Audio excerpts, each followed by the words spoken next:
Hello guys, I'm going to the shop to collect the flowers that my mom bought, and today we're gonna bake banana bread.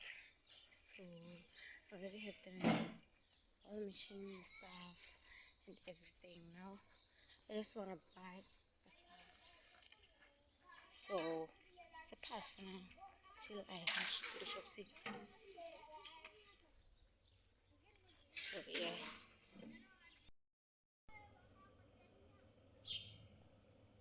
Go.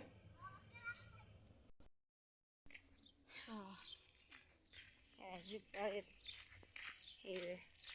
So now I'm not gonna use it all, but I'm gonna bake for today.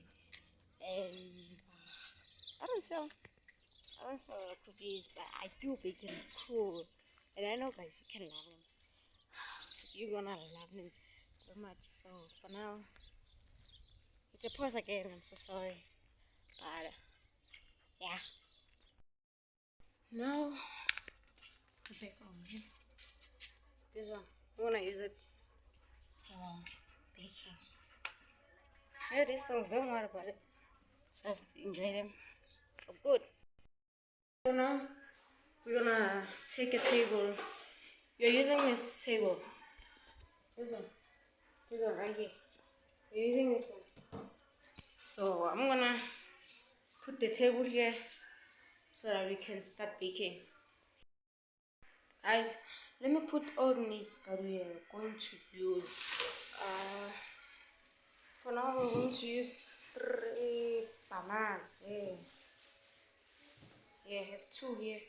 And 1. There are 3, you can see. There are 3. So you even use the flour that I show you, but I won't use it all. Then I'm going to be needing a bowl to do the things that I'm going to do.